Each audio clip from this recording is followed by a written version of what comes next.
Hello and welcome to Solo Strategic Playthroughs. My name is Jeff and we are back to continue my Gloomhaven 2nd Edition campaign, picking up right where we left off. No city event, no road event. This is a forced link scenario as we are going right into scenario 43, Chasing Secrets. When last we left off, the Gloomaniacs, now consisting of Rita, Helo, and the Brain, had gone to ambush a caravan and a wagon belonging to a religious group known as the Vigil, because they had important texts that would shed light on the object we're trying to learn more about, so we can learn more about this gloom. We ambushed their wagon, they ambushed us. Ultimately, we ended the scenario surrounded, facing down their leader, Olenna, who has some very not nice things to say about us mercenaries. She says everyone who kills a member of the Vigil is just helping the enemy. She might not be wrong. The enemy of my enemy should be my friend, but we're fighting each other. Nevertheless, she is very intent on things coming to bloodshed, even though the spy master tried to talk her down. Didn't happen. So she pulls out some glowing shield, and we are going to have to fight.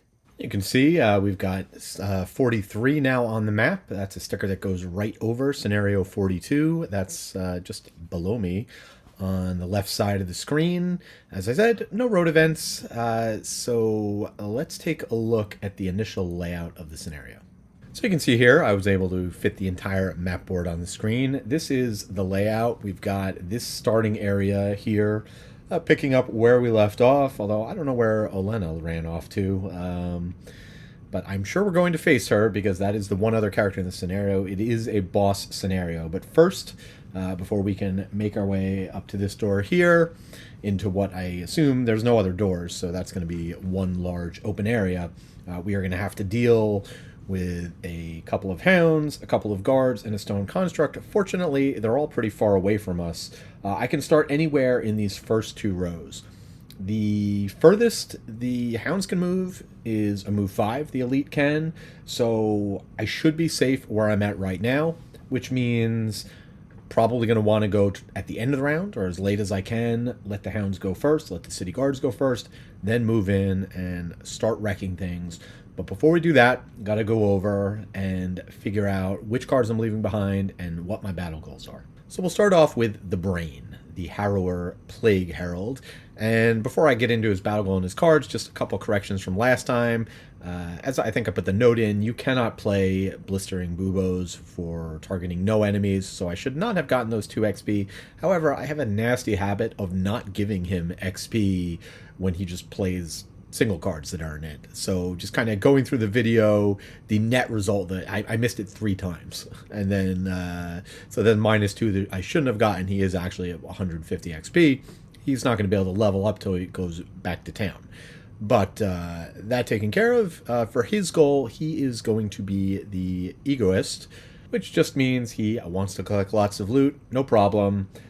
He didn't get as much last time, so we should be able to balance things out. A lot easier to do battle goals like this when you're controlling all of the characters and you're not behaving strangely. It's actually one of the fun things about playing multiplayer, is if I have a goal like this, instead of doing the optimal move, I might run ahead to get loot before somebody else can get it.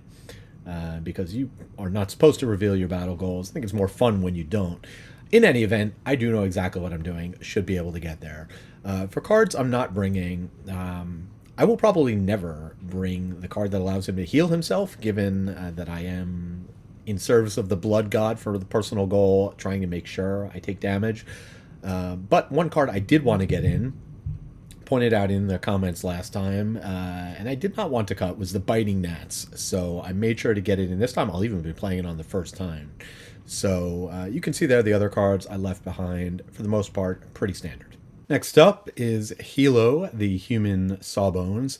And before we get into his battle goal, he did actually pick up a perk. I didn't realize this. It was pointed out to me in the comments. Again, thank you.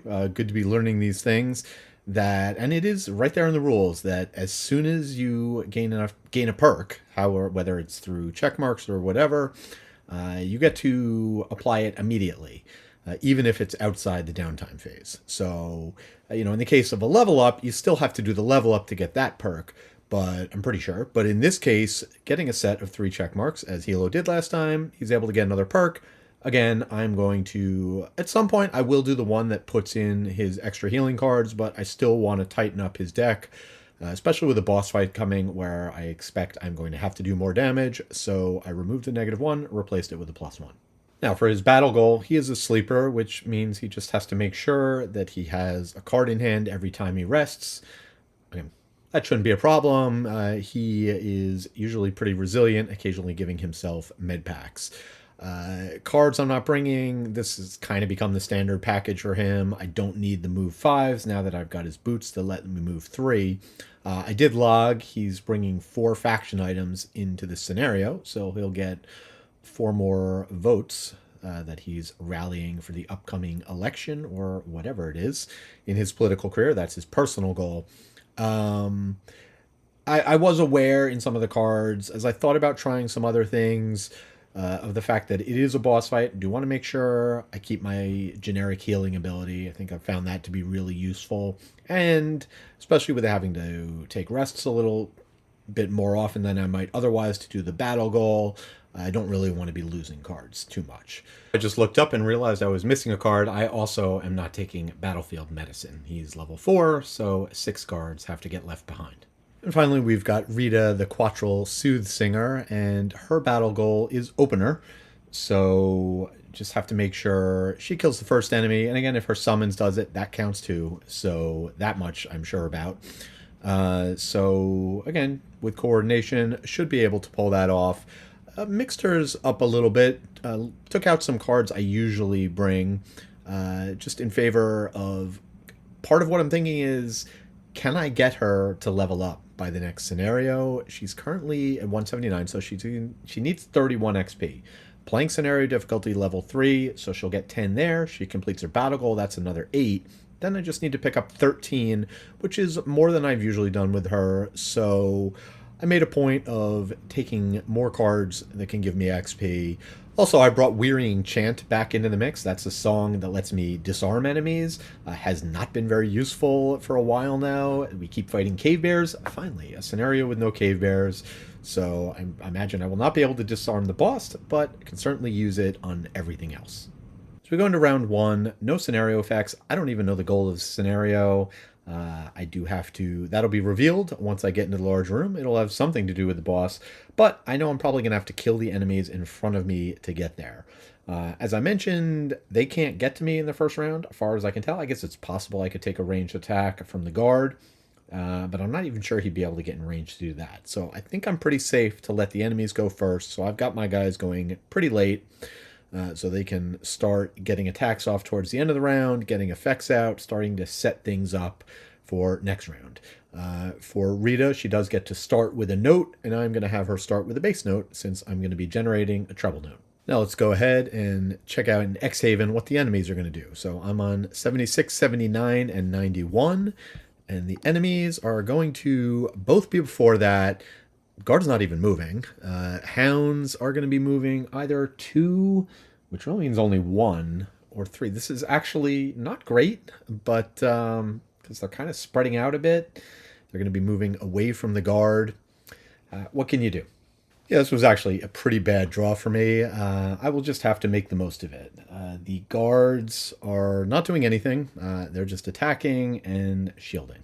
Now the hounds are up, and starting with the elite, this is really unfortunate that they're not moving very far, but the elite will move 3, so at least get onto the log.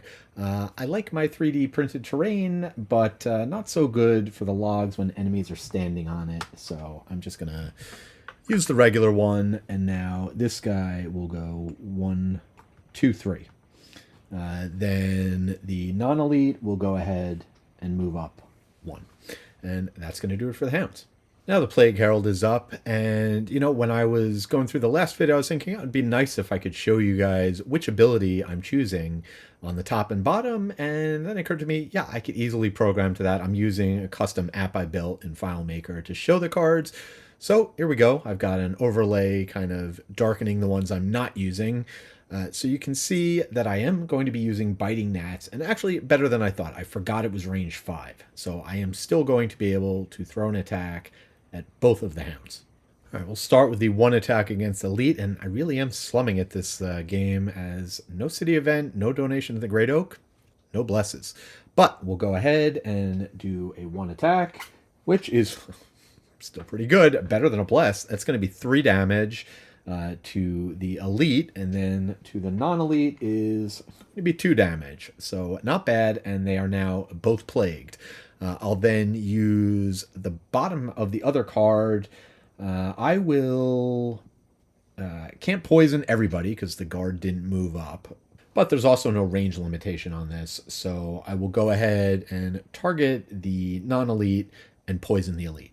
Next up is Helo. And given how much damage I've already done to the elite, and I do still have my summons coming in with a 4 attack, so really all I need to draw is a 0 to kill that. I don't want to risk accidentally killing it with my summons. Or with Helo. Now, I could have Helo move up 3, do his wound, and then use his weapon to attack from 2 ways. He could attack the non-elite.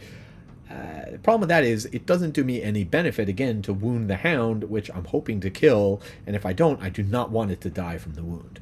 So I'm actually going to switch things up. This is not what I originally planned, but should work out pretty well, as I am going to go ahead and use the first effect. Helo will use it on himself, so he'll get a Meg Pack, which will give him an odd number of cards so that he can work on his battle goal and take a rest with a card in hand, and he'll also safeguard himself. And the medical pack I picked for Helo is a good one. It allows him to safeguard himself again. For the syringe, I'm going to give that to Rita because I plan on having her play Dissonant Rhythm next turn, and so being able to turn that 2 attack with Pierce into a 3 attack is going to be very nice, especially if I get in a situation where I can target the Stone Construct with it. So, gain 2 XP for Helo for that, and that is his turn.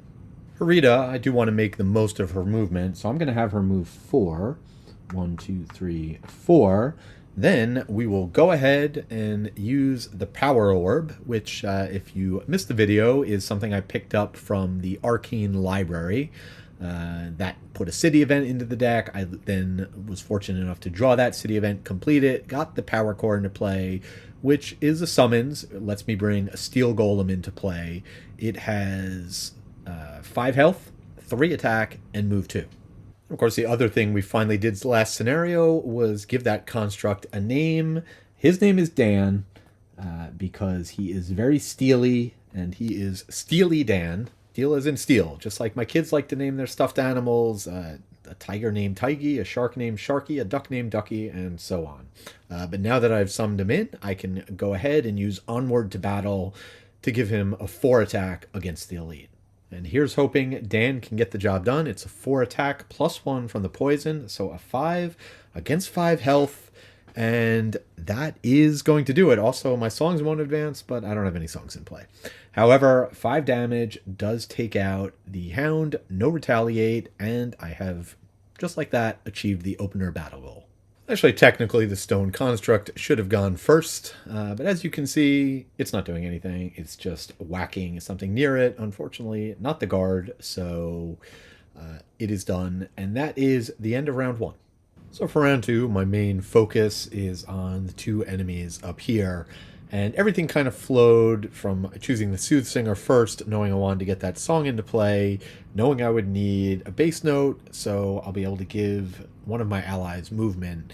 So from there, it's just a matter of wanting the Plague Herald to go first, so I could soften up the hounds, and then hopefully have Steely Dan finish them off without taking any retaliate damage. As for the big guy, I am hoping that I can get to him and stun him. He's not damaged now, but Rita will be going first, and as long as I can take out the hounds, she'll then be able to go ahead and do a Dissonant Rhythm attack. So that's kind of the way I'm thinking out the whole turn. I also realized I really should have used my item that lets me look at the top 2 cards in my deck last turn to make sure I got that kill. I didn't. I will do it this time to make sure I get the kill with the hound. Hopping over to Xhaven for the enemies. we are going to have, well, the hounds are going to be going very fast, so yeah, messing up my plans a little. Only a 2 attack, so don't have to worry about them taking out Steely Dan. Then we can finish them off. He's not going to need to move anyway, since he wants to attack the hounds. And then later on, we've got the City Guard doing a Psych Up. So yeah, that'll definitely be a good thing to stun so that he cannot then attack the next turn with advantage. And let's not forget about the Stone Construct, which, once again, is not moving. The Hound is up first, and it will be gripping its teeth on the Steel Construct. It can move 2 to get here, up, down, left, right, so it'll go that way, and then it will attack for 2. It is muddled from last round, so this attack will be at disadvantage. Either a +1 or a +1. So that'll be 3 damage. I will go ahead and use the Warden's Robes to reduce that to 1 damage. Steel Construct is also immobilized. Again, not too worried about that. He's not going anywhere. Now the Brain is up, and he will go ahead and use his move 3 to get as close as he can. That way, next turn he could just use 2 movement to grab those coins. He'll then go ahead and do 3 damage to the Hound, and who is plagued, and this time I will not forget to give him an XP for that. Next up is Rita, but before her, Steely Dan, the Steel Construct, and he is going to go ahead and do a 3 attack against the Hounds. But before we do that, I am going to use the Ranger's Hood, which lets me look at the top 2 cards of my deck, and I can put either or both of them on the bottom, or put them back. It is in the order I drew them. So those cards are a -2 and a 1. So I will keep the 1. I will put the -2 on the bottom. So now at least I know that this attack will fire off successfully. 3 attack +1 is a 4. That'll take out the Hound.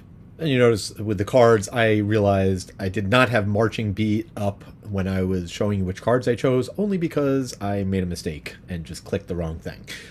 But that card is not even in the mix of cards I took in this round. So I am going to be playing Marching Beat. Doesn't change the initiative. Was still going on the other card, the 14. So that is going to allow me to have an ally move 4, and I was originally planning on moving the Brain up so that he could do some looting, but then I realized when I was calculating the 6 movement it would take Helo to get next to the guard, I forgot about the 2 movement it will cost to move into the log. So I'm just going to use it on him. He will give him 2 movement here. He's got 4 movement, but he can't get any farther because that would take 5. But it's good enough. He'll be able to get there on his turn. That will also generate a bass note, and I forgot to put it up, but I did generate a treble note last turn. So with a treble and 2 bass, I can go ahead and put Dissonant Rhythm into play. Now for the end of Rita's turn, Dissonant Rhythm will fire off, and she will do normally a 2 attack, but it will be +1 from the syringe that Helo played on her last turn. So this will be a 3 attack with 2 pierce against the Elite Guard. And I'd hoped to know exactly what this attack was going to be. I didn't. I had to move the -2, so let us find out. It is also a +1. That is 4 damage, and I do have a push 2. I'm actually going to push it 1. I still obviously want Helo to be able to get in range, and Helo does get to go next, so he's got the 6 movement. It'll be 1, 2, 3, 4, 5, 6, which will put him in range for that melee attack. He would be immobilized now. However, he can go ahead and prevent that with the safeguard. Now Helo will do his 2 attack. I've already given him a damage from the retaliate I assume is going to happen, as well as an XP. So here we go, a 2 attack against 2 shields. Nothing, so no damage, but the guard is stunned. City guards are up. The one by Helo is stunned, not doing anything. The other one in the back will move 1 and go ahead and strengthen himself. Finally, the Stone Construct, once again doing a calculated strike. Something is off with his calculations because there is nothing to hit. That's going to do it for round 2. So got a lot of ground to cover with the guys in back as we start moving up, and of course need to take out this Elite who is no longer stunned, so hopefully we can go before he does. Round 3, and one last order of business from last round. I did need to tick her song down 1, and she gained an XP. Should also tick this down, as I did do an attack. And so now, as I go over which cards I chose, thought this was a really good round and setup to kind of go through my thought process as I'm choosing cards. Just from a strategic standpoint, trying to maximize my capability. So obviously I want to go before the guard. So the first thing I'm doing is taking a look at when is the earliest the guards can go. It's 15. Okay, so now I've kind of narrowed down. Each of my characters has to go on at least 15. I know in the standpoint, I have a couple of cards that let me do that with Helo. And I wanted a 4 attack, so that was the easy attack. That's my best attack left. That's not a burn card. I want to maximize my chance that I can take the enemy out. Even with those shields, could be a little tough. Might take a little bit more retaliate damage. But I don't need to move, so choice between, I had 2 other choices for the low initiative. This worked, and potentially if I can get somebody next to him, that allows me to give out a prescription, which then leads me over to the Soothsinger. Not Steel Construct, not going to get there this turn. For her, I'm thinking about what I want to do next turn in terms of song generation. I'm realizing now with my card selection, probably not optimal in terms of top-bottom abilities. I only have 1 more bottom note generating ability, so if I'm going to put a song into play next turn, I need to use the top this turn if I want that to be a 2 song. So I do the treble note now, so I can do the bass note next turn. In terms of her movement, again, I have a couple of options. I do want her to go before Helo so she can get next to him and potentially receive a benefit. So I've got her going on 15 as well, but she's got the faster second initiative. Finally, that brings us, now I look at the Plague Herald. And looking over his options, I know for sure I want to move 2, so I can go ahead and grab that loot, help towards his battle goal, and then I need a range 4 attack. I have a couple of those, and now it's an option of which one I take. And so you can see the one I selected. If I can poison him, so much the better if I can do it before my enemies. So in terms of my movement, I just need to go faster than 15. Perfect. He's got a 14. So I've kind of got everything laid out the way I want it to be this round. Let's put it into practice. All right, checking out the enemies. It is going to be nothing special for the guards. So that one still only going to move 2. And Stone Construct for the 3rd turn in a row is calculating. The brain is up first, and as we talked about, going to use 2 movement to move onto the log, which is going to collect him a couple of loot. So he is well ahead of everybody else for now towards his battle goal. Now he can go ahead and use the Comorbid Sting to do a 2 attack at range 4. May not get through the shields, but it will put out poison and the plague.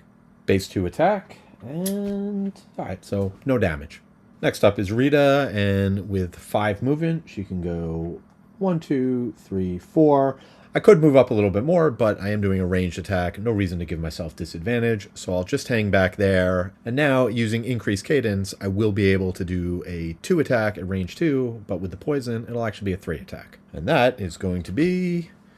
Alright, so that is going to be a 4, so 2 damage gets through, and I get to strengthen an ally, so yeah, we'll go ahead and strengthen Helo. And actually, a couple of things I forgot. This guy would move up, Steely Dan, moving 2 to move on to the log, and then that actually should be an extra damage, because I forgot about that.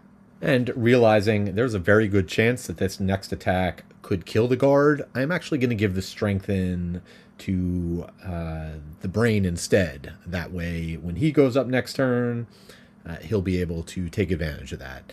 Looks like Helo might have a fairly dead turn here, but let's find out and do her Dissonant Rhythm.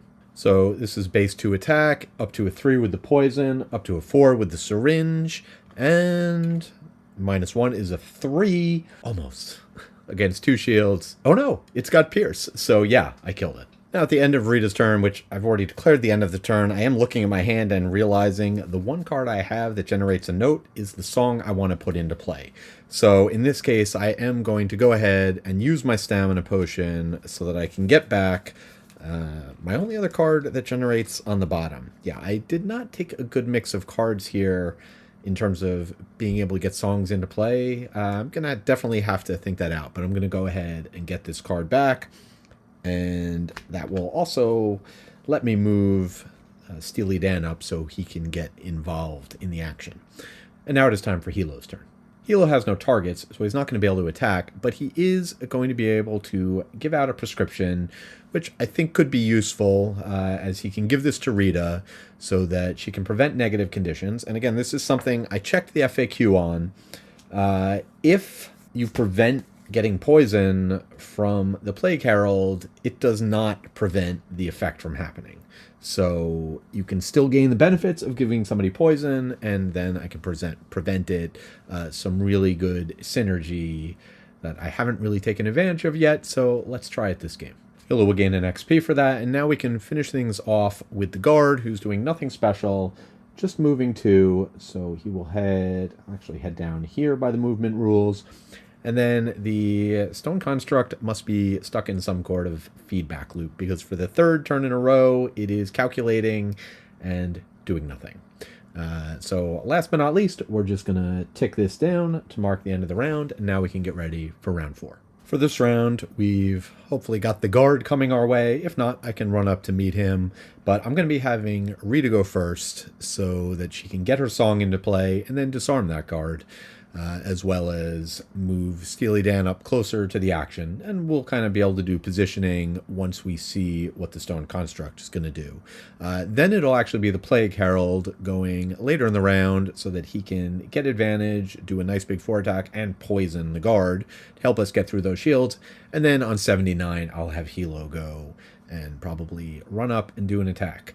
For the enemies this round, it is going to be another nothing special for the City Guard. Not surprising. I think they have 3 of those in their deck. And hey, look, the Stone Construct is moving. He's moving fast. He's doing a hasty assault on 51, which is fine because he is not going to be able to get in range. That means I'll be able to move the Sawbones up afterwards. Now Rita's up, or Steely Dan first, so he'll move 2 to get closer to the guard. Then I was going to have him move 4 to get right up next to the guard. However, problem with that is I am not quite going to be able to get the Plague Herald in range. It's only a range 3 attack, not a range 4. So I'm going to need to use Marching Beat on him instead. So 1, 2, 3, 4, putting him on the coin. He will not have any complaints about that. And then I will go ahead and use the base note I just generated to put my song into play. Rita putting together quite the collection of cards here. All 4 of them have her marker on them. But let's go ahead and do end of turn, starting with the attack on the guard. That is going to be a 2 attack with 2 pierce, which is going to be times 2. So 4 damage, bringing it down to 5.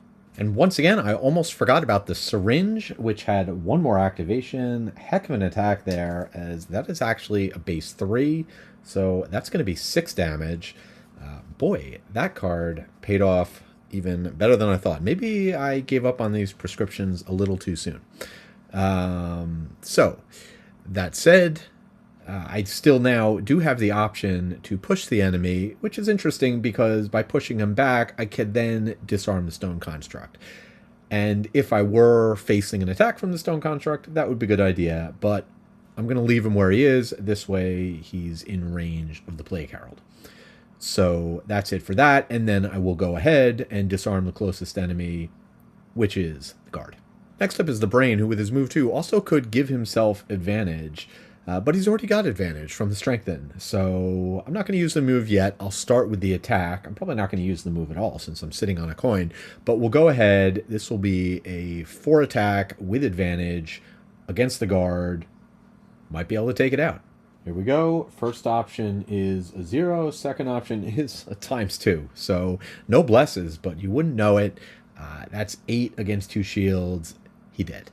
Now I do have 2 move. I could move up a little closer, but I don't want to get closer to the stone construct coming my way, and I do want to collect this loot. So now I am up 3-0-0 on the other 2, so they can actually get some loot if the Plague Herald allows it.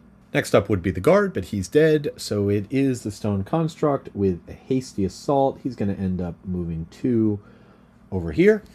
And now we can finish off the round with Helo. Now Helo's up and he's got to move 4, so I think I will take advantage of that opportunity to loot. Go 1, 2, 3, 4, come in right behind the stone construct, and poke him in the back with a 3 attack. Now I do have to do a lot of damage to this guy. He's got 2 shields. I was considering using my Sword of the Sands, but I do want to save that, potentially use against the boss. And I have plenty of other ways to get this guy poisoned, so I will just go ahead and draw my attack. So base 2 plus 1, so 1 damage. Last thing I'll do to close out the round is tick down the songs, which is going to give Rita 2 more XP, so she's got 3 of the 13 I'm gunning for this game. For round 5, just got all my guys going pretty quickly. 35 for the Plague Herald, as fast as he can go now, but still generally going to be better than the Stone Construct, I think. Hopefully with the Soothsinger going on 11, she'll be able to disarm it before it can go. I probably could double check what its initiatives are. I don't remember offhand, but it's not like I could go any faster. Don't have any big attacks other than the Lost card for the Sawbones, so I'm going to have to get through those shields. Again, his attack modifier deck, I have taken out a bunch of -1s, so... And since I'm starting next to him, I will be able to poison him and then build on that. So, that said, let's see when he's going and move forward. So you can see we are 8, 11, and 35, and my goodness, I just looked at the bottom of the screen and noticed that there are 7 unlocks. I have no idea what is awaiting me on the other side of that door, but I should not get too cocky about the ease with which I've moved so far. In any event, 8, 11, and 35, the enemy's hasty assault on 51. So for the 5th turn in a row, a deck reshuffler. All right, let's start getting to work. Helo's up first. We'll start with the 2 attack with poison, which is going to be... a -2, no damage. He gets to give himself or adjacent a med pack. I mean, I guess that's actually not that helpful right now. Although I could use a stamina potion if I wanted to kind of keep things going. That's worth considering. So that is going to be that guy, which is... that's pretty good. He can bless himself. So we'll throw that into the mix. No damage, but the big guy is poisoned, and now I can go ahead and just do a generic 2 attack. So 3 with the poison, times 2 is 6 against the 2 shields for 4 damage. Interesting situation here. I may not have to decide to short rest or not until the end of the round, but if I want to use a stamina potion, I do need to decide that now.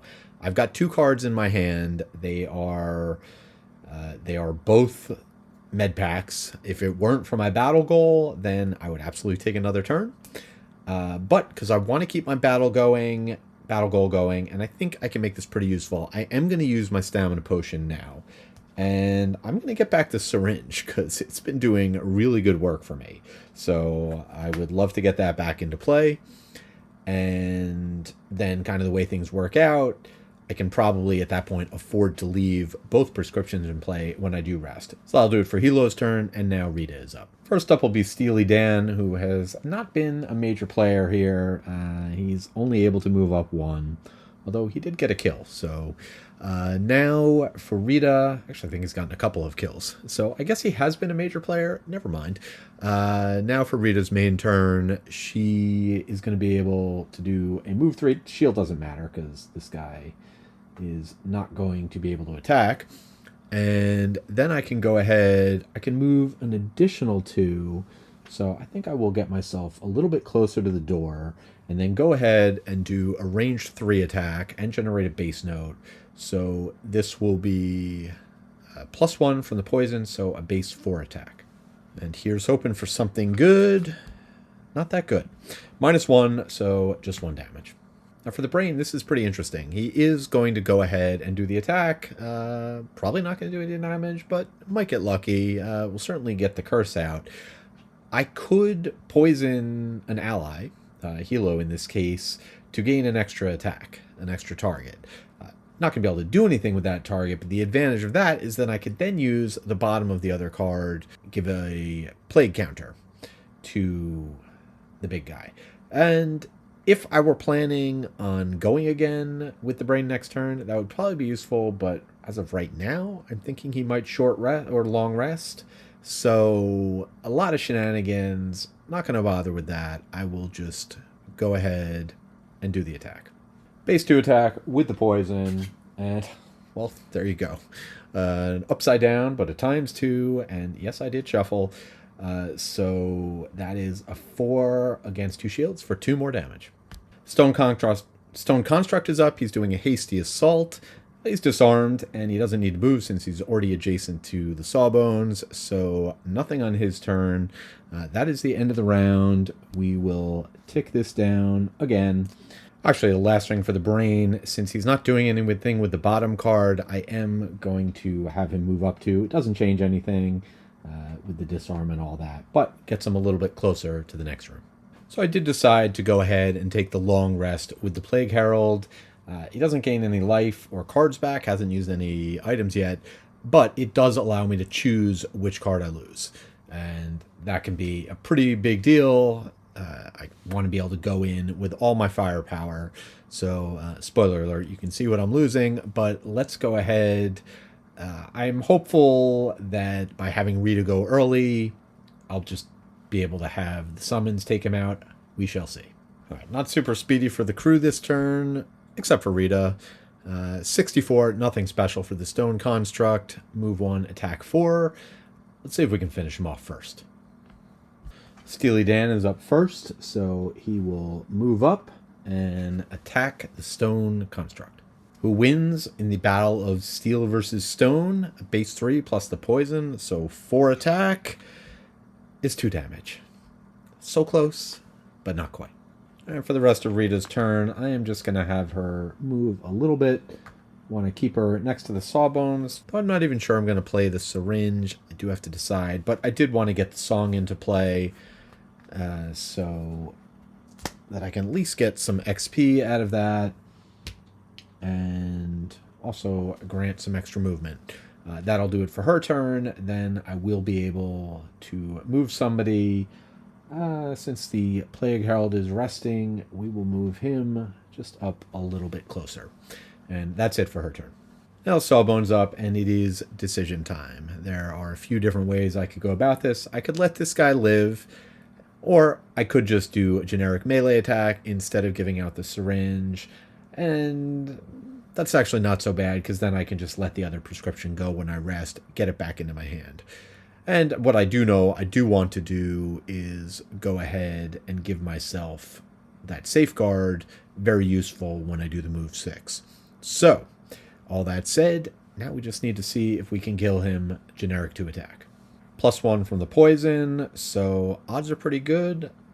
And yeah, +1, so that is going to be 4 versus 2, 2 damage. Took him out, and I could move there and loot, but no, I'll just go ahead and stay where I am, do the heal, get myself back up to full, and safeguard. Last thing for the Plague Herald, we'll go ahead and do his long rest. I'm going to lose Accelerated End, as among all the cards, that was the easiest choice. All the rest I want to hold on to, so that does it for him. Last thing for the round, I am going to keep the song in play, even though I'm going to be... Actually, I'm going to be long resting, so I could always get it back next turn. I do want to get my equipment back, so I'll just tick it down. Rita will gain an XP, and I guess the only other question is, does Helo long rest or short rest? He hasn't used any equipment, but I'm also not planning on opening the door. So, although maybe I will with the Plague Herald, it would seem kind of a waste. Yeah, alright, I'm going to have to think about that. I'm back after a bit of a layoff, and now going to resume with round 7, where I've decided, worked well for me last game, see how it works this time. I am just going to send in the Plague Herald to see what's what, have enough movement to potentially come back, while the other 2 characters long rest. For this time around, I do have a range 5 attack available, not to mention my movement card will also be able to reduce those enemies' movement.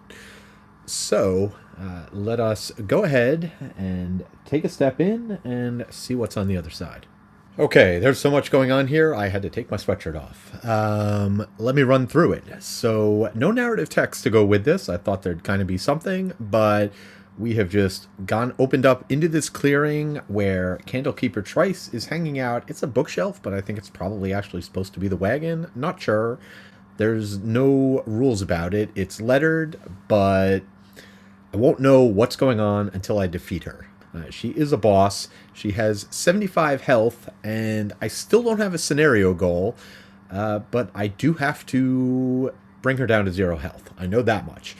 You can see there's a bunch of enemies here, 3 guards, 3 hounds. We'll find out shortly when they are getting to go, as well as when she's going. You can also see I've set 6 tokens here, randomly set up, numbered 1 to 6 at the beginning of every round. So not now. At least I have some little grace, but not a lot. Gonna flip over 2 of those, and she's going to gain various buffs as she reads her scrolls and does bad things to me. Could be swapping the places of my people, could be making poison when I attack her, make me lose a card when I'm attacked, get a whole bunch of blesses on herself, all sorts of bad things. So we can look forward to having to deal with those. But before I do anything else, the next step is to... I only used 1 movement. I still have 2 left. So let's see what the enemies are doing. So you can see, I got my other ones going on 99 with their rests. And here we go.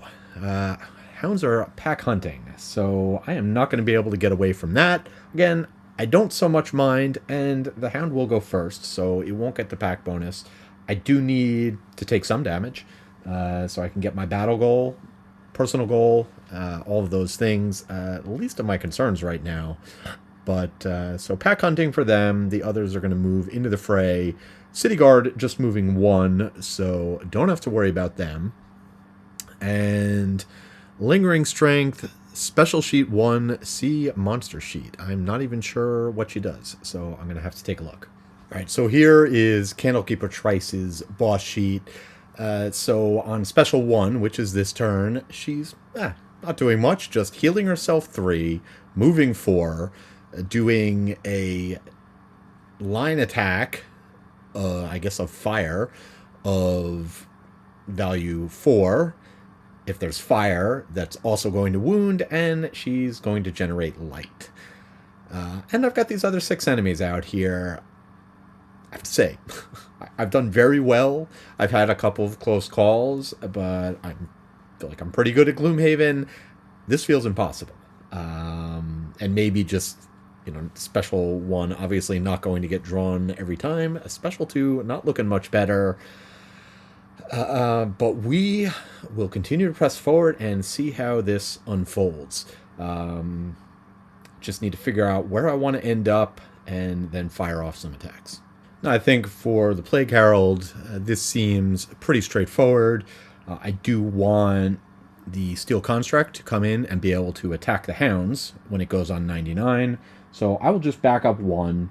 1, 2, 3, 4. Yeah, I'm still within range 4 and line of sight of both of these enemies, so I can fire off an attack at each of them. And I highlighted which parts of the card I'm using, if that weren't obvious.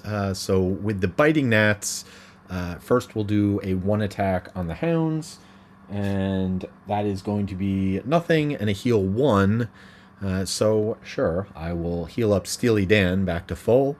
And then we will do, so that's 1 damage to the hounds, and then a 1 attack on the guard. Unlikely to do anything, but it will stun it, which really does nothing because it wasn't moving this turn. Unfortunate. All right, a lot of tokens as a result of that attack. The enemies are muddled and plagued, and -1 movement. Now the hounds are up, starting with the 1 back here is going to move 5, so 1, 2, 3, 4, 5. He'll head up there. The other elite only has 4 movement, but that will be enough to get up here and, with the disadvantage, attack the Plague Herald. So just a base 2 attack. Plague Herald certainly will want to take more damage than that. -1, so he takes 1. And then the hound up here will move 4. So 1, 2... Actually, yeah, it still has an avenue to get through. So 1, 2, 3, 4. We are dangerously close to territory where the enemies will not move at all. which might not be a bad thing. I might want to use that to my advantage. So that is it for the hounds. Now the city guard doing a calculated strike. So just moving 1. This guy's stunned and his movement 0 anyway, so nothing going on there. He'll move down 1. He'll move over 1, and that's it for them. And then finally we have Candlekeeper Trice, who's going to heal, already at full, move 4, and generate light. So she will go ahead and go 1, 2, 3, 4. And that'll do it for the enemies, and now I can take my long rest. But of course, before I do my long rest, Steely Dan will move into position and go ahead and do 3 attack against the Hound. So that is going to be... Alright, so 4 damage. I will take some retaliate, but I do get to strengthen an ally. Now for 99 proper and the long rests. Tough call deciding what to get rid of. I actually took a bunch of time to kind of figure out what my plans for the next few rounds are. And these were the 2 cards that I felt like I could afford to lose and still do all the things I want to do. The stun, I'm not sure how useful that's going to be. Can't use it against the boss and the enemies. Will they be damaged? Will they not coming in? Hard to say. So I felt it more important to keep better damage. And Ode to the Gambler, just not going to happen this game. I have way too many other things that I need to focus on, damage dealing among them. So these are the 2 cards that go. And then I also did decide to leave both cards in play.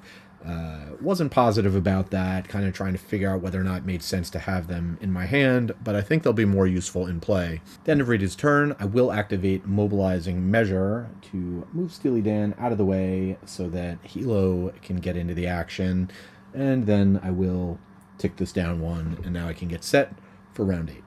Alright, a lot of stuff to consider in round 8. First and foremost is that I actually would rather have the vaccine in hand. So I can play it this turn.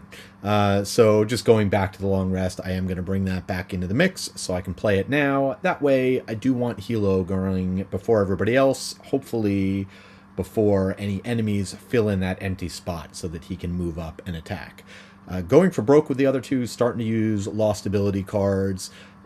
Going to plan on doing the harmonic medley for Rita, probably not till 62. Giving myself a little bit more flexibility to see how the board has developed. Also have an attack lined up. And for the Plague Herald, realized getting plague counters out, spreading the plague as much as possible, as quickly as possible. Definitely going to be worthwhile to do it here. I should be able to get 4 targets. So let's see what the enemies are doing. We're all over the place on initiative at 15, 31, and 62, and still going before most of the enemies. So a psych up for the city guard, who are not moving very much. That is okay. Rita, and then the hounds, calculated strike, so not moving very far. So I don't have to worry about anybody jumping in that spot. And once again, Candlekeep Trice doing special number 1, so just continuing to move towards me, but not till 85, so let's see how things develop. Helo's up first. He is going to move into that spot next to the Hound, and then go ahead and give Rita a med pack. For Rita, it'll be the one that does a 6 heal, but immobilizes her. Then I'll go ahead and do a 3 attack on the Hound. No extra target that I can reach, even though I could use, if there were somebody adjacent, I could use my weapon. But I still will gain the XP. So let's hopefully take this guy out. Yeah, so that's a 5, and the Hounds are dead. I suppose since there are multiple Hounds on the board, I should be grammatically correct and say the Hound is dead. Habit of mine, I can't help doing that. But in any event, that is Helo's turn. So let's move on. Next up is the Brain, with a great opportunity to spread the gift of Zorn in the form of plague. So with Path of the Pox, 1, 2, 3, 4, I can go ahead and target that guard, who is already plagued, but will plague him some more. And then I can have the plague jump around, 3, 2, 1. So spreading out plague, making sure, most importantly, that we get some on the boss. All right, now I have a lot of choices with Spread the Plague. In terms of I can have the boss attack either one of the other enemies, giving them an extra plague, and if I have the boss attack the hounds, I could get Retaliate 2, put some 2 damage there. However, if I can get more plague counters on the boss, maybe even up to 3, I could use the Plague Herald's Lost card to deal 12 damage, not to mention damage to the others. And that is pretty appealing, not to mention the fact that I do not want the hound to die, or that hound to die. On the off chance I draw the ×2, that would kill it, since it's a 4 attack, and I need that hound to occupy this space so that the boss can't. So, that said, I'm going to go ahead and have the hound here do a 4 attack against the boss. And that is going to be... it's going to be a ×2. Okay. I mean, that is great for so many ways. That is 8 damage to the boss and another plague counter dealt, and I did not kill off the hounds. And that will be another XP for the Plague Herald and the end of his turn. And the guards are up, and they are psyching themselves up and getting a little bit closer. We'll move him, and then this guy, and this guy. They will all also give themselves a strengthen, which for the moment, not a concern, though it may be for this other guy coming in. Maybe I might have to do something about that. Next up is Rita, and first, a little bit out of my control, is Steely Dan, who's going to move up where I would have preferred the hounds gone, but I can move him around, so I actually have some flexibility there.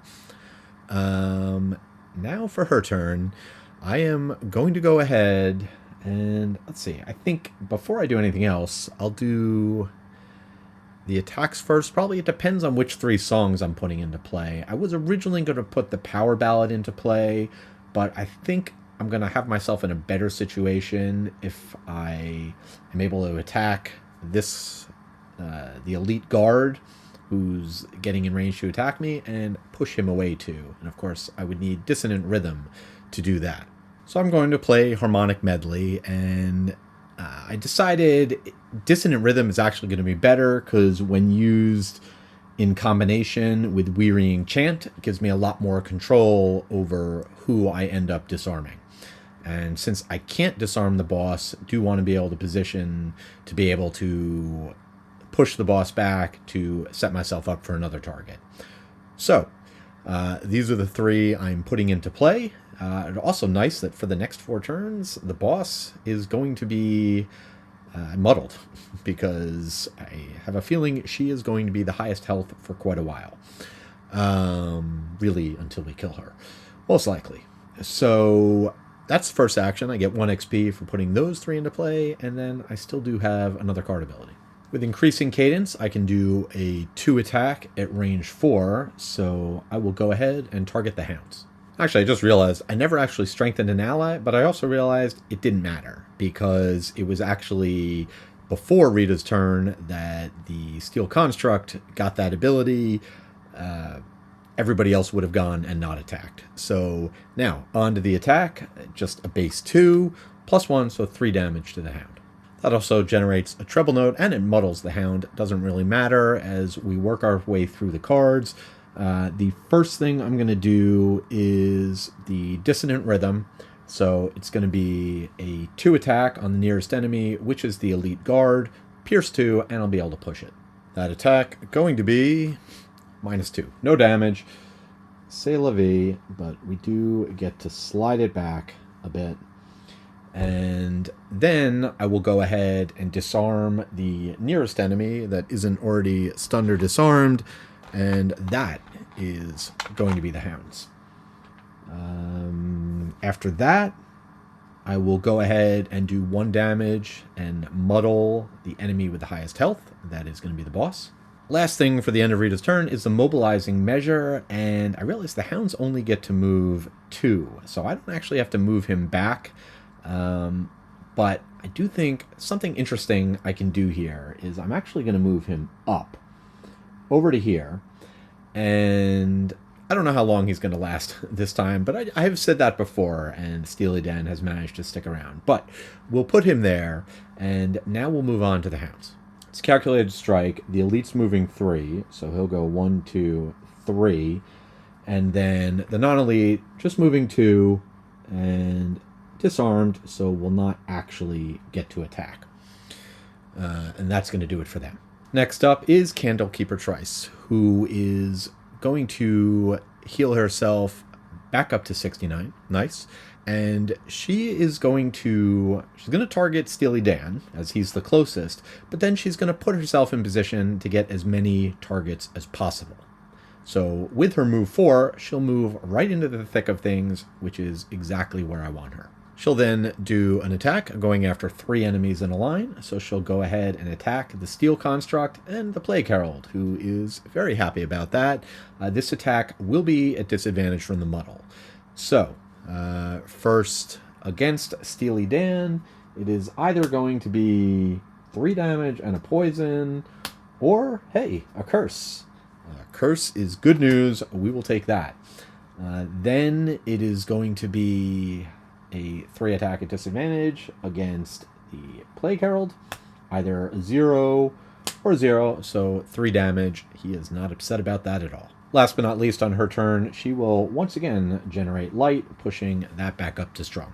That'll do it for the round, so we will just tick down all of these songs, and Rita will gain 3 more XP, putting her up to 7.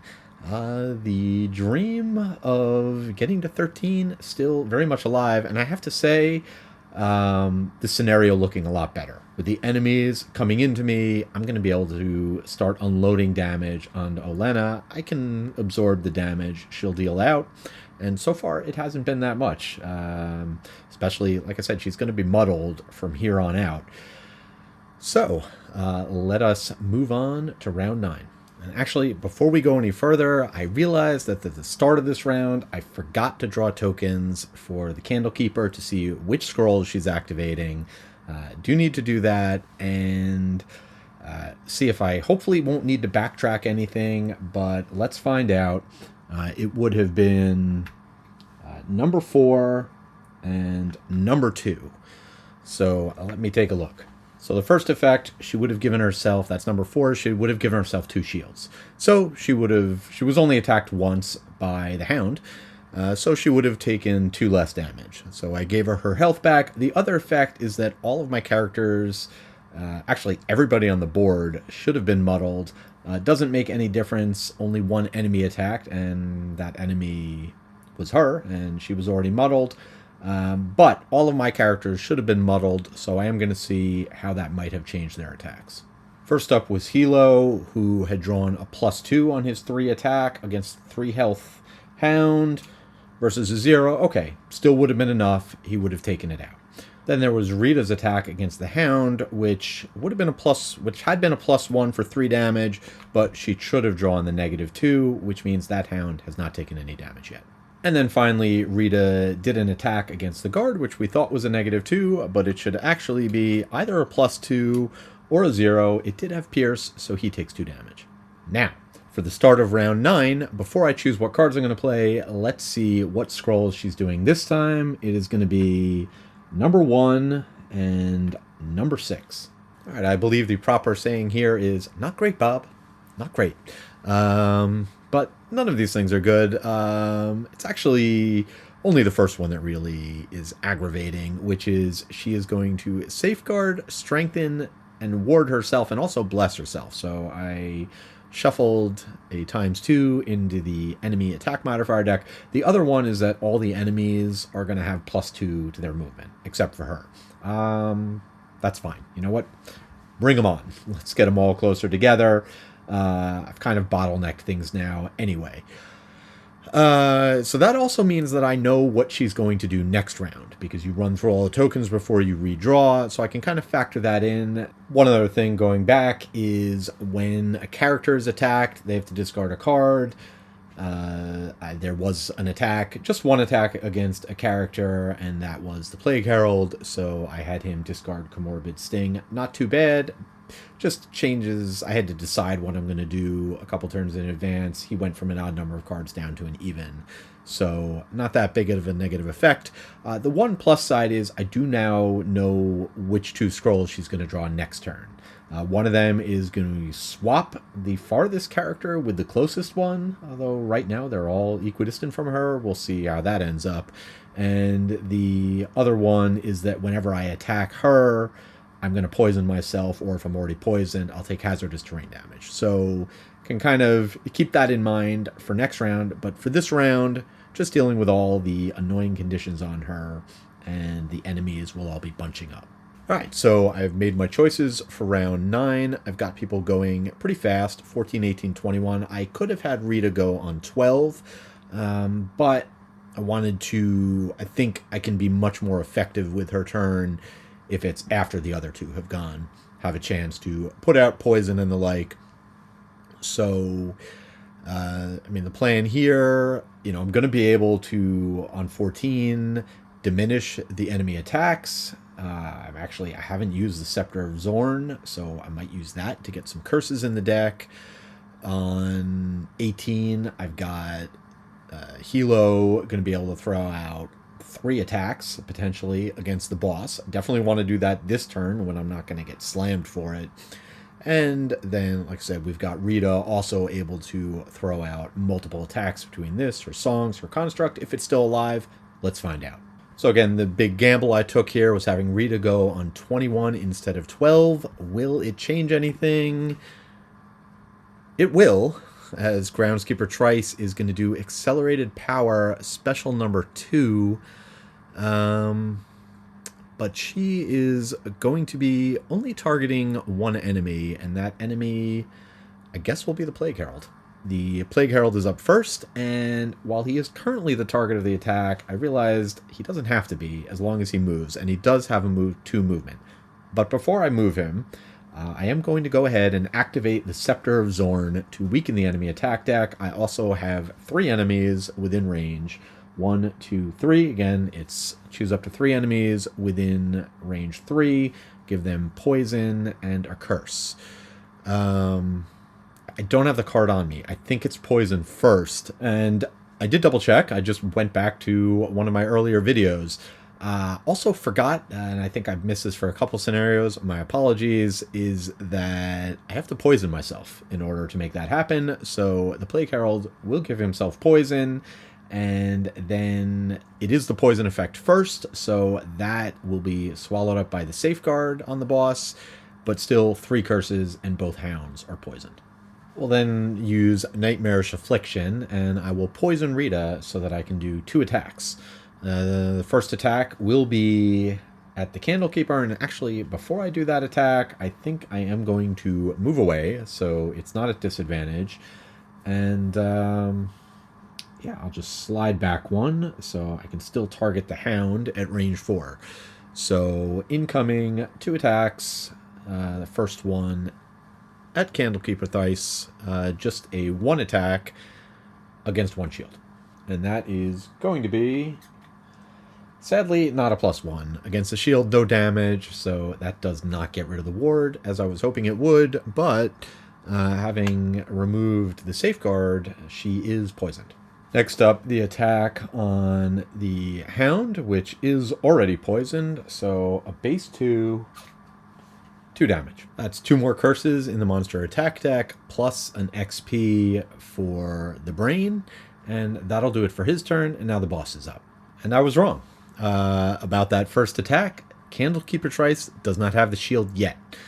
She is going to, but that was 1 damage to her, which with the ward is reduced to 0. More importantly, I've cleared out the ward.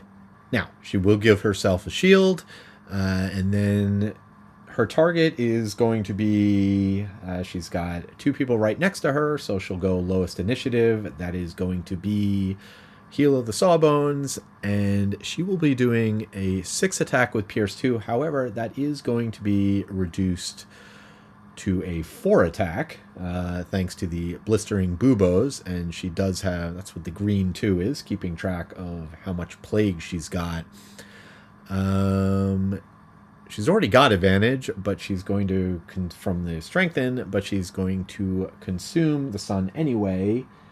And then she will also create fire. So the 4 attack at advantage, I think I will go ahead and use my armor. The shield not going to do me any good because of the pierce, but giving her disadvantage will counteract the advantage. So just 1 card. That card is going to be a curse. So odds were pretty good there. I mean, decent, having put in 5 of them, but that's why I did not want her to have advantage to avoid that. No damage dealt.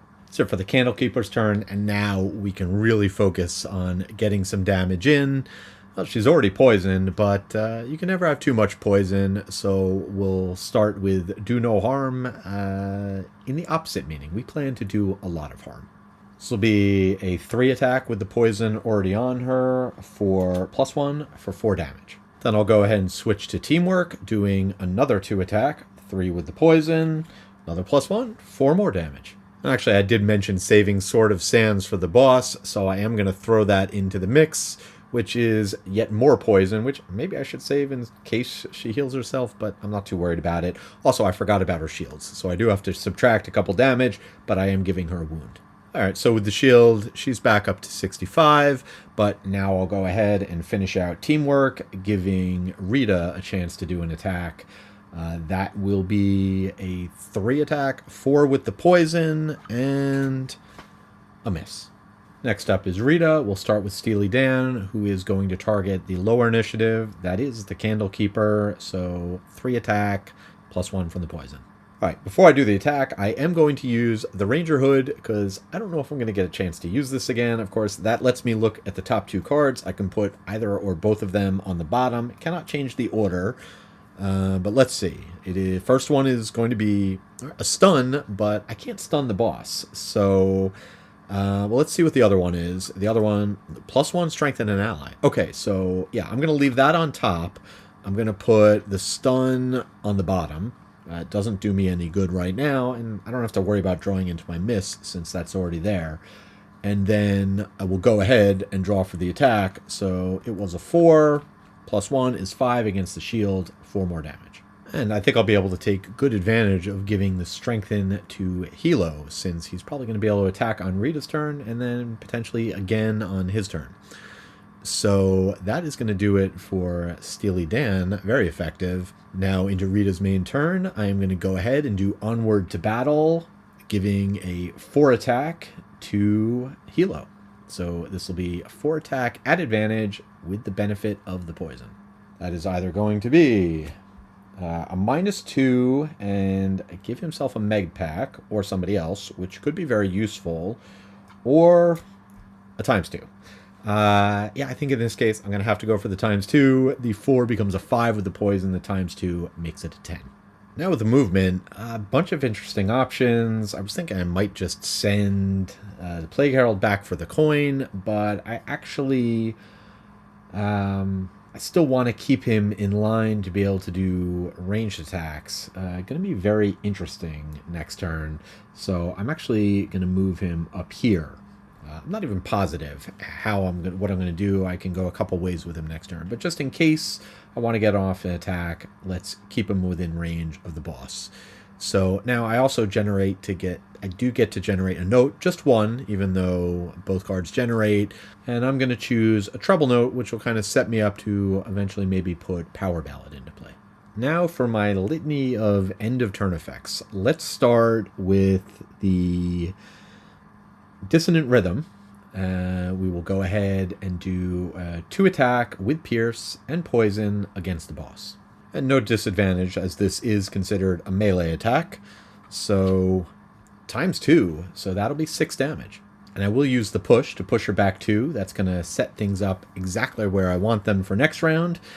And that's the first effect. Next one, I will go ahead and disarm a nearby enemy. That's going to be the Elite Hound. Then I'll do damage to the boss and muddle her. And then finally, for the last use of Mobilizing Measure, I am going to have Helo just move up 1, which may seem strange, but I have reasons. The hounds are up next. Though it can attack, the elite will move up to go ahead and attack Helo, who would be his target. And then he is no longer disarmed. Then the non-elite is going to go ahead and attack Steely Dan. It'd be a 2 attack, but he does have 1 plague marker, so this card still in effect. This will just be a 1 attack, and that is going to be another miss. Wow, those curses are coming in droves. And yes, I definitely did shuffle. I do not put them on top. And even when I do, I slip them into the deck in various points, then shuffle. Just having really good luck this game. All right, that'll do it for the house. Next up are the guards. It's nothing special for them. So the elite will move 2, trying to get closer to Helo. And then this guy also has a long path around to get to Helo. I'm not sure in terms of moving through his enemies. I think he would only move down 1 because his path is this way. Moving back here does not get him any closer.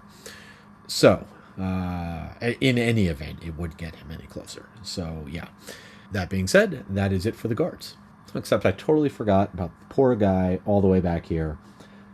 He will move up 2 as well. And finally, for the end of the round, all of my songs will tick down 1. Unfortunately, I did not draw the attack modifier to keep these in play, so a couple of them are going away, but they were definitely very useful. Round 10, and start of round effects for the 2 scrolls that Candlekeeper is picking up this round. First, she is going to swap the nearest enemy with the farthest enemy.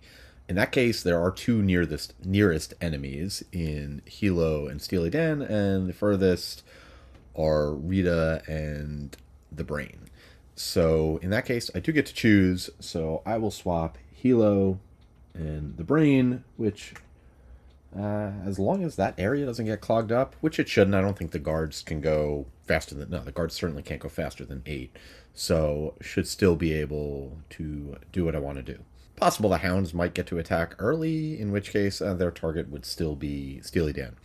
So as for this round, I've got Helo going pretty fast. He'll be able to move up, and if I want to attack the boss, which I probably will, I can use my weapon for that. And then Rita, now that I've got all those enemies nice and bunched up, should be able to do a good stun. Can't stun the boss, obviously, but I can stun her, move the others further back.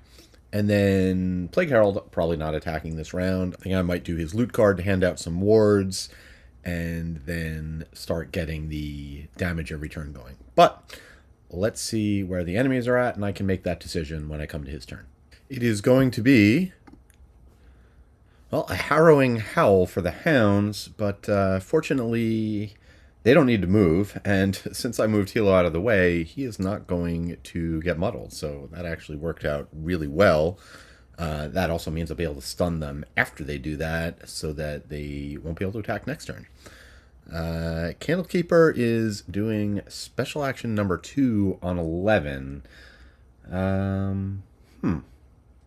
Alright, so that means... Yeah, that just means she'll move around, but that is not a terrible thing. Alright, so... And then the guards doing a psych up on 55. We'll start things off with the hounds, who are going to do the harrowing howl, and they've got a target, which is Steely Dan, so they don't need to move. They will muddle all adjacent enemies, so Steely Dan and the Brain both muddled. That's it for the hounds. So now Helo's up, and I will have him move 2 of his 3 movement. He can then remove a negative condition, so he will take the poison away from the Plague Herald. Then I'll go ahead and use my Iron Spear so I can do a melee attack against the boss.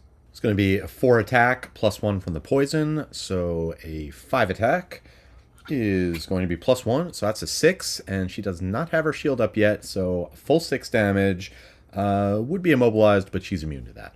And actually, I forgot that Helo was still strengthened from last turn, so that is with advantage.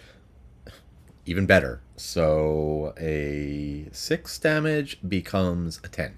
Helo will gain an XP for that, and now we can move on to the Candlekeeper, who this turn is doing special 2. So Her target is going to be Helo, and she's certainly got the movement to get around there, so she will be doing so, and then attacking for 4 with Pierce 2. Now the boss is up, and her target is going to be Helo, especially after that crippling blow he dealt to her. She will take a wound damage, then she will move around to attack Helo. So now she's got a 6 attack coming in against Helo, but it is muddled from last round. After she had gone, I was able to put the muddle on her.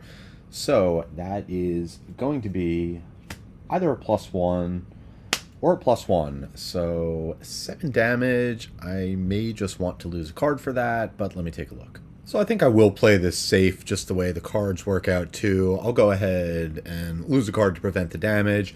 I thought I had a ward incoming, but I'm actually not going to get poisoned. Actually, I should have, when I attacked her, I should have poisoned myself, but that poison would have been prevented by the safeguard. Now Rita's up, but of course before she goes, Steely Dan is going to attack, unfortunately, one of these hounds, bringing him perilously close to death. This will be a 3 attack against the elite, +1 with the poison, so base 4. All right, so the hound's attack is going to be ×2 would be nice. Honestly, you wouldn't know that I didn't put blesses in the deck with the number of ×2s I'm drawing. However, he is muddled. So it is actually going to be a disadvantage, and instead of a ×2... Alright, not going to complain about that. +1 strengthen. He will take the retaliate damage as he is dealing 5, knocking the hound down to 1. In terms of which ally to strengthen, I'll go ahead and strengthen Helo. Worked well last time. So that is going to do it for Steely Dan. And now for Rita, let's kick things off by provoking some terror. She's going to be able to target these 3 enemies and move all of them back to and stun them. As for movement, part of me is tempted to send her back to get that coin. However, I am going to be reshuffling up the tokens, and I do not want her to swap places with Helo. So I'm just going to move her up 2. Keep her in the thick of things, and then we can move on to her end of turn effects. For the mobilizing measure, I'm going to have Steely Dan move 2 so that he can get up next to the boss, so that hopefully she is his target. For the dissonant rhythm, normally I would attack the boss, but that'll end up doing 2 damage to her, so I think I'll see if I can take out the hound instead. Alright, so just a 2 attack against 1. Yeah, it's dead. Plague Herald is up next, and much as he would delight in poisoning himself to do a ranged 4 attack, because he would have to take poison, he instead, I think it's time to start doling out more damage over time to more enemies. So for the first time, I will go ahead and play Rot Maggots for the bottom ability. Take advantage of all that plague spreading. Then, with the other card, I will be able to loot 1. So, not that makes too much difference. I was going to loot that anyway. But then I can go ahead... unfortunately, the only ally who's poisoned is Rita, but I can go ahead and do that, remove the poison, and give her a ward. At the end of the round, the Rot Maggots will trigger, doing 2 damage to the boss, 2 damage to him, 1 damage to this hound, and 1 damage to the guard up top. Finally, the guards are up. They'll move. No attacks that can be made. They will psych themselves up. Not the elite one, though. He's stunned. So this guy will move here. This guy will move down here. And then the last thing we've got is to tick down these 2. And now an XP for Rita, and I'm going to be taking a couple short rests.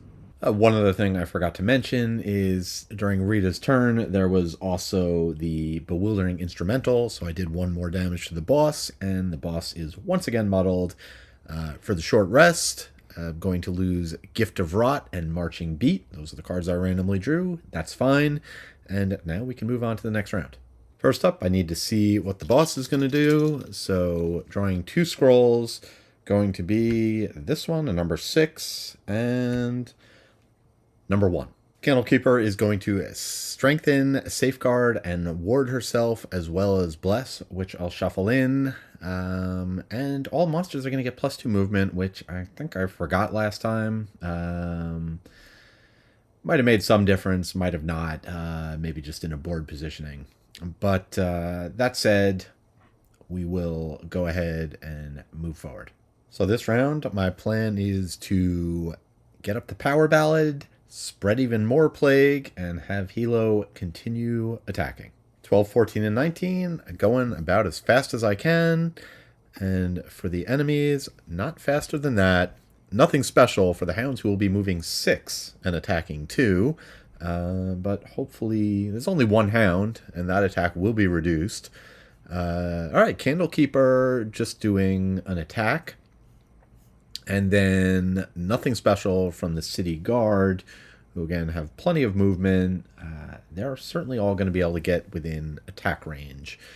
So let's see what we can do. Might have to soak up some damage this round. First up, Steely Dan will take a swing at the boss. 3 attack. Still got the poison out there, so that'll be a 4. Plus 1 is 5 damage. Of course, the Candlekeeper is warded, so that'll get rid of that. She'll only take 2 damage instead. And for Rita, I'll just put a couple cards into play. The Power Ballad and Increase Cadence. End of the turn, I will be able to deal a damage to the boss and muddle it. And then with Increased Cadence, this will slide down. I'll gain an XP, which I already gave her, up to 11, and I will generate a base note. The Brain is up next, and I am going to go ahead and spread some more plague with Biting Gnats. First attack will be against the boss, 1 plus 1, so a 2 attack with the poison. Is a -1, still 1 damage, but more importantly, it's 3rd plague counter. And I did put out 3 plague counters. I'm keeping track of them on the app, but I realized I do have a limit. I only have 12 plague counters. For the other one, we would not want that guard back there to feel left out. Everybody else is enjoying Zorn's gifts, so we'll go ahead and Biting Gnats him. It'll just be a 1 attack, which will be a miss, which is fine. I wasn't going to get through the shields anyway, unless I got a bonus. Then with my movement, I will slide into the room, just 1 space. Don't need to get right next to the guard. So I'll go there, and then we will also put this in play as a reminder that every enemy is going to have a reduced attack for its plague. Also, as a result of the Biting Gnats, every enemy on the board is also now muddled. And I had mentioned before about the Hound's attack, I forgot they're stunned, so they're not attacking anybody this round. Last but not least, at the end of the round, we will once again tick down Rot Maggots, which will give me an XP and do a whole ton of damage. It's now 14 damage I've dealt with Rot Maggots, and still got 2 more turns of it left. I think I'm starting to finally figure out how to play this class. I'll show the Brain. I think I am going to move up 1 more. That means I will take an attack, but the attack is going to be reduced. It's going to be at disadvantage, and I still have my armor. So this way, I don't have so many attacks going on to Steely Dan.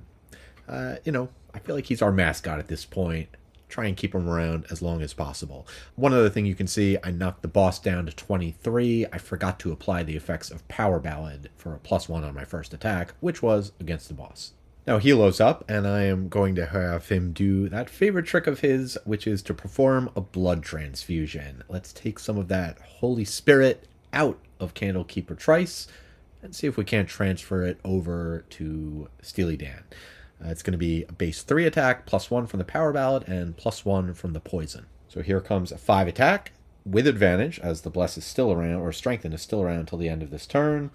And that is going to be either a +2 or +1. We'll take the +2 for 7 damage. That's also 7 healing to Steely Dan. Of course, he just gets 4 of it. Now for Helo's movement, I just realized that Candlekeeper is going to attack Steely Dan. So if I want, he's still got a chance to stay alive. It's a 6 attack, but it will be reduced a bit. So, but what I'm going to do is I'm going to make sure that I can take both the guard attacks and just move in right here with my 2 movement, and that will do it for his turn. Hound is up next. It's stunned, so not doing anything. So then we will move on to Candlekeeper Trice, who's doing nothing special, doesn't need to move. It will be a 6 attack against Steely Dan.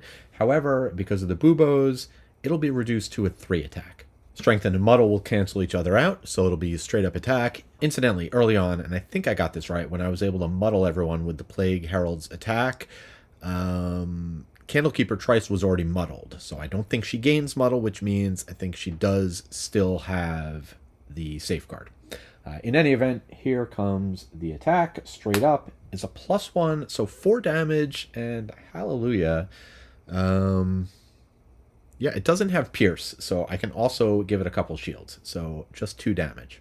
Of course, using the Warden's Robes to do that.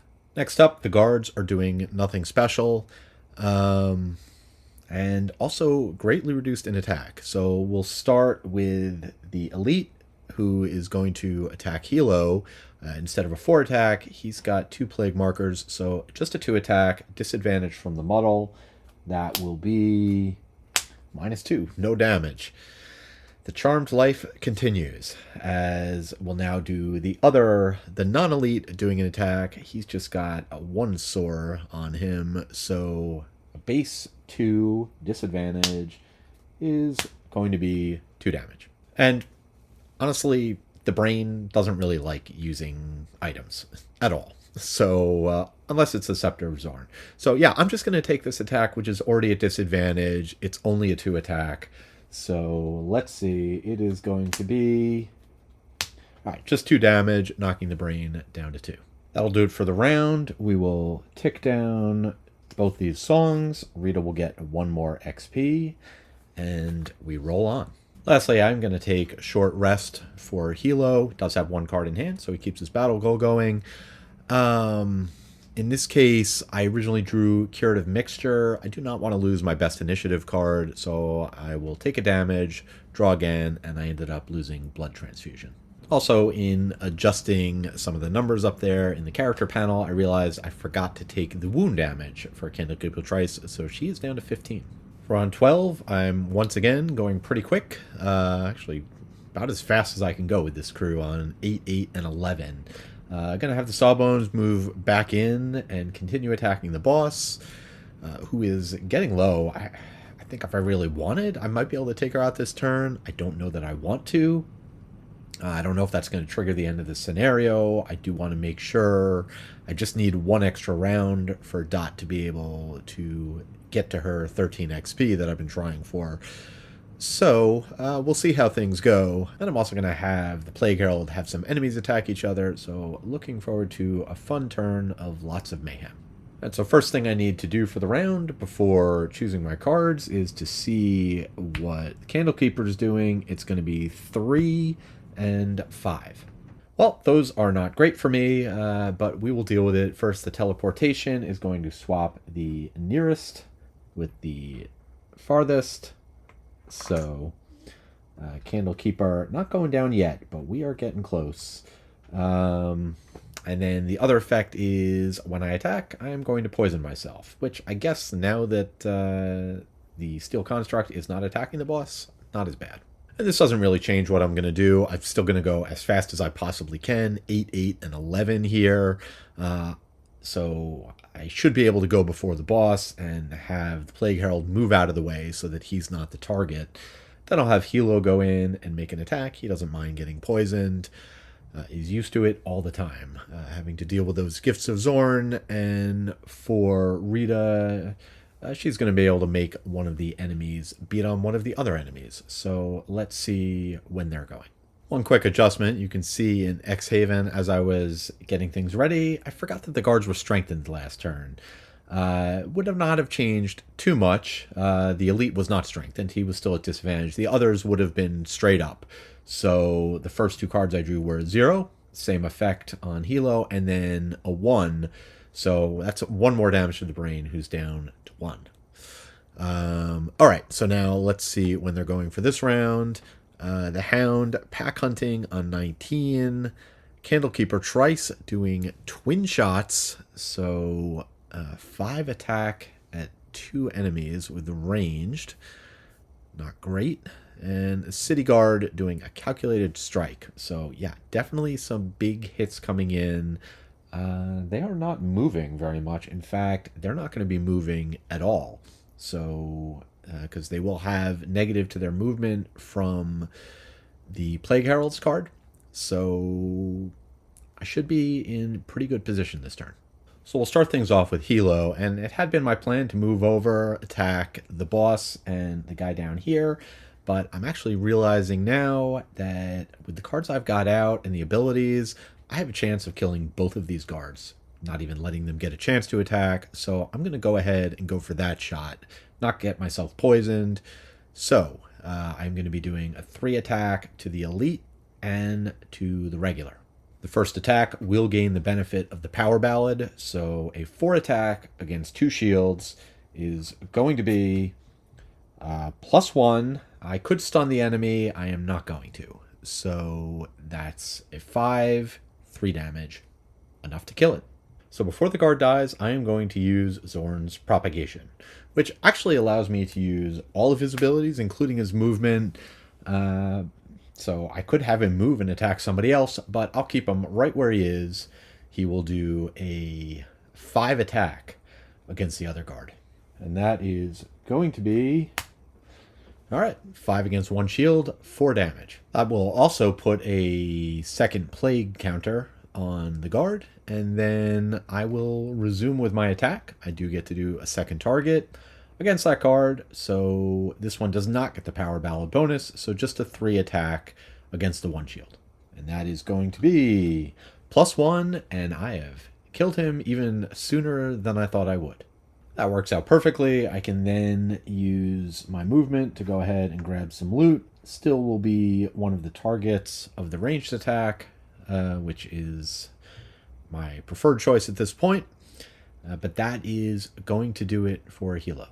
Next up is Steely Dan, who is going to go ahead and take a shot at the guard.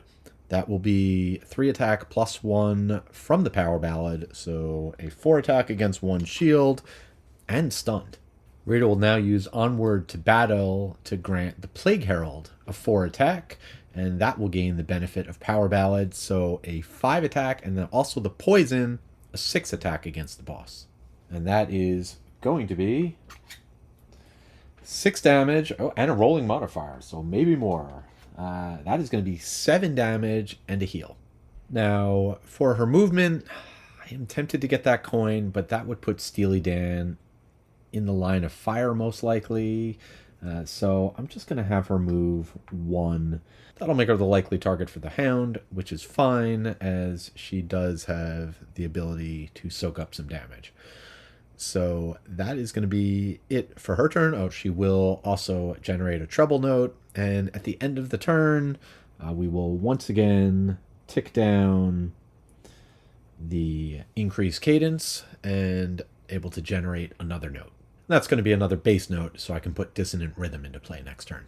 And of course, there's a reasonable chance that the Hound never gets to attack, because I am going to use Spread the Plague to have the guard attack the Hound. Now, the guard is stunned, but that just means he cannot use any abilities. A granted attack, a controlled attack, is not considered an ability as far as I understand, so I'm going to go ahead, and the guard's going to do a 4 attack, and with the poison, it'll be a 5 attack. Drawing from over here is going to be 5 damage and poison. That's going to bring it down to 1, which is good enough. The brain will gain an XP from that, and then I will have him use his Amulet of Life to go back up to 2 health. And with his movement, let's get him away from the boss. He will head up over here, loot that coin. Definitely not going to have a problem achieving his battle goal as he keeps taking all of the loot. Now we get to do his end of turn effect, the Rot Maggots. And that's going to be 3 damage to the boss. It'll be 1 damage to the stunned guard and 2 damage to the Hound, taking it out. At this point, I'm on the precipice of taking the boss out to make sure I can do it even without an attack. I'm going to use my stamina potion to get Blistering Buboes back. Now the Candlekeeper's up. She'll take a wound damage at the start of her turn, going down to 4. No need to move to attack. She'll do a 5 attack, targeting Helo and Rita. First, the attack against Helo at disadvantage from the muddle is going to be either a miss or a curse.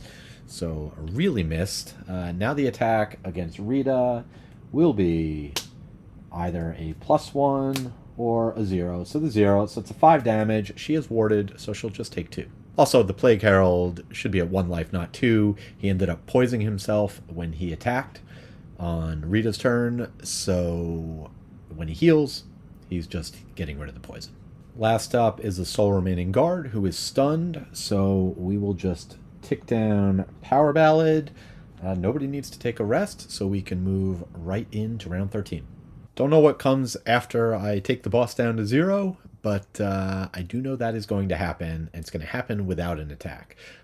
2 effects that are happening this round, 2 more scrolls. It is going to be whenever I'm attacked, I have to discard a card. Also, everybody is going to be muddled. That happens now. Not too worried about that. And the other effect is she is shielded for 2. Also, not going to be an issue, as on 14, the Plague Herald is going to be able to do plenty of damage. Just the 2 enemies remaining, and it is going to be 35 throwing axe for the City Guard, special 1 on 79, and neither of them are going to get that opportunity. Actually, one slight adjustment to the turn order. I am going to have Rita go on 19. That way the Plague Herald can go first, make sure he gets his XP. I'm not going to make that mistake again of not having any enemies in play when I play this card. So I am going to do Blistering Buboes. We will do 4 damage to the boss, taking her out, and 3 damage to the guard, taking him out. So now, having defeated Candlekeeper Trice, I have an option. Technically, I guess we've triggered the end of the scenario, but there's still stuff to be done, and reading the rules, I do, regardless of what happens, you do play out to the end of the scenario, end of the round, so I'll still be able to do a few more things, but kind of going through to see what happens, I have an option now. She has said, we have proved our worth, and has asked for her life. The Spymaster wants nothing of it, says Gloomhaven will be much better off if I just kill her off. So I've got a choice. I can either kill her or not, and the choice I decided to make is I am not going to kill her. I'm going to let her live, because you know what? She's fighting the same enemy. So while there potentially could be reputation in it for me with the City Guard faction, and potentially prosperity, I really think in this case, this crew of mercenaries of Gloomaniacs, somebody begs for life, who was just kind of a potential ally, we'll keep her alive. Now, the next follow-up to that was we will get the books that we came to see, although the Spymaster is pissed about it and went off in a huff. But there is a ritual called the Sharing of Knowledge, which, if I have a human character, they can attend, and I do have Helo, the human Sawbones. So he goes on to the ritual Sharing of Knowledge, which got me some more information about the Gloom, and the scenario rewards, which are +1 prosperity, so I was able to bump up there, a random side scenario, which we'll check out a little bit later, and I have not yet unlocked 44, as I know that I need to complete the Wetlands ambush first. Now, as I said, that's the end of the narrative, but my understanding is I do get to play out to the end of the round. If that weren't the case, I could have just slow played. I did have goals I want to get. There's no reason I needed to kill her this turn. Certainly could have done it next turn. That said, I am now going to go back to the Plague Herald's turn and just quickly finish things out, which is at the end of his turn. This would tick down. There's no enemies, but it will give him another XP. Oh, and he'll use his other card for generic movement. Forgot about that, so that he can grab some loot. Now on Rita's turn, likewise, she will just grab loot, and her first of the game, amazingly. And then she does have the note to go ahead and put Dissonant Rhythm into play, so that'll give her an XP at the end of the round. She'll also, actually, she'll get another XP right now from Increased Cadence at the end of her turn. So the notes she generates doesn't really matter, but the XP does. Finally, Helo can just heal himself back up to full before he goes to this ritual of sharing information. and pick up a loot. And finally, at the end of the round, we will tick down the songs. That's 2 more XP for Rita, getting her up to 14. Again, I think I'm doing this, with the rules, which say even once you've achieved the scenario goal, you do play out to the round end. If not, I would have just played it out an extra round. So, that all said, that is the end of another successful scenario. As I said, scenario rewards, an extra prosperity tick, not to mention I'm going to get one from having played with imbuements 5 times. So we're going to go up to prosperity level 4. I'm going to be able to level everybody up. A lot of stuff happening next city phase. So that does bring us to the end of the scenario. The random scenario we unlocked is number 71. So I think that is one that perhaps we might pull out the mercenaries at some point to send on. But in the meantime, let's take a look at our characters. So the Brain, the Harrower Plague Herald, ended up getting 28 XP. He picked up 18 gold. His 6 gold tokens, more than the 3 or 1 that the others picked up, more than they picked up combined. So he also gets a check mark for achieving his battle goal. He is in a position to level up to level 4 when we get back to Gloomhaven. Helo, the human sawbones, got 26 XP and 9 gold. And again, this XP including 10 from the scenario, 8 from Rita's perk, where as long as she completes her battle goal, which she did. His battle goal, of course, was to have 1 or more cards in hand every time he rested. He did. So he's got a check mark there, and he'll level up to level 5 when I get back to Gloomhaven. And finally, Rita the Soothsinger, only 3 gold this time. She's got 76 now, and in theory, she could retire if she sells off most of her items. Do not plan on doing that. Just going to try and work her up to 150. There are a couple items I might buy just to fully outfit her that I could then sell off. But she gained 32 XP, managed to pull it off, so she's at 211, just managed to level up, so she'll be getting to level 5. She got 76 gold total out of the 150 she'll need in order to buy an enhancement. But again, I don't plan on doing that until somebody else retires. With 2 characters making it to level 5, I've also got prosperity level 4, so we'll see what that entails. Some point need to go back into the puzzle book because that was kind of fun. I think there's a scenario involved there, so that might be my next group scenario. However, I can tell you right now that my immediate plans after going back to town, doing all my leveling up and whatnot, city phase, is I am going to start tackling the solo scenarios. You have to be level 5, prosperity level 3. I'm there, so I will do the Soothsinger and the Sawbones over the next 2 episodes, most likely. In between, I just got Puerto Rico Special Edition in. I'm very curious to try out the Atoma, so I might do that on the channel. But because this is solo strategic playthroughs, it is not just Gloomhaven. I like to play other games. But don't worry, Gloomhaven will not be far behind. As always, give me a thumbs up, let people know about the channel. I just saw that there are some new people who just found it and have been watched all the way to present. That is fantastic. If you're still here, I appreciate you very much. Spread the word. Let people know. I'm enjoying what I'm doing. I'm going to keep doing it, but the more people that are watching, the better. Otherwise, as always, until next time, and thanks for watching.